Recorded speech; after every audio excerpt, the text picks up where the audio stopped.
Throughout this history of film, I've taken a look at some good movies. Some great movies, in fact. And some awful and some offensive movies. I've also taken a look at a film by Charlie Chaplin, a man who's gone down in history as being one of the greatest forces in silent cinema. For good reason, too. His 1921 film, The Kid, is an emotional piece of intense, silent comedy. But it's this film, The Gold Rush, which he truly set to be his masterpiece. Now I have to be honest about something here.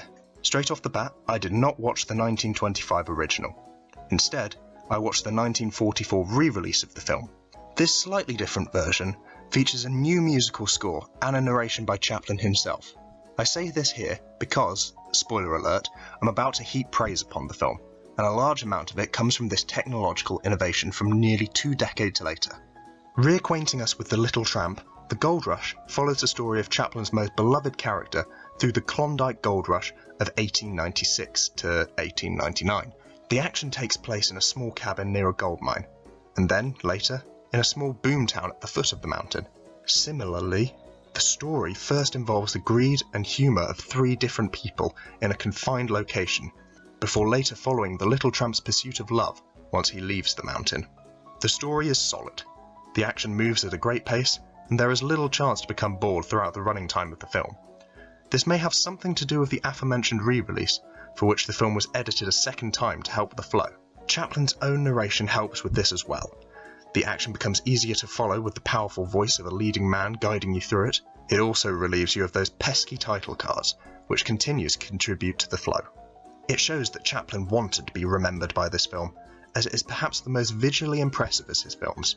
A shot towards the end of Chaplin and Max Swain trapped in the small cabin that teeters over the edge of a cliff is spectacular, and, given the time in which it was recorded, is especially impressive. Whether you're watching the small house rock from side to side, or seeing the 2 people sliding from one end to the other, or even out of the door towards the gaping abyss that hangs below them, it is a stunning sequence. The second half of the film is, as I said, following the story of the Little Tramp as he attempts to win the heart of a young dancehall entertainer, who at first views him as a funny little man and a walking joke. This perception shifts into a curiosity, and later into full-blown appreciation, admiration, and love.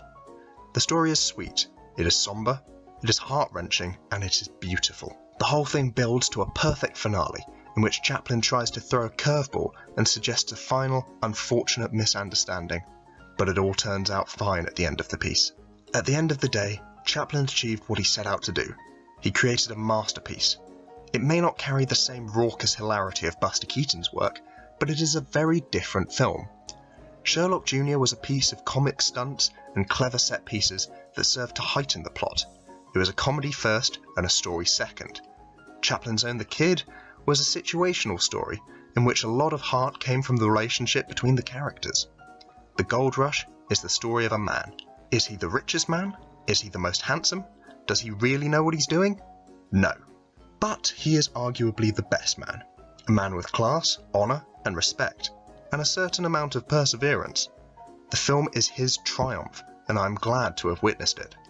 Not only would I say this film is required viewing, I'd say that it is the sort of film that, should aliens ever come to visit and demand proof that the human race is worth saving from extinction, we should show them. The Gold Rush is a genuine achievement, and more than worth your time. 5 out of 5 stars. Build shrines to it.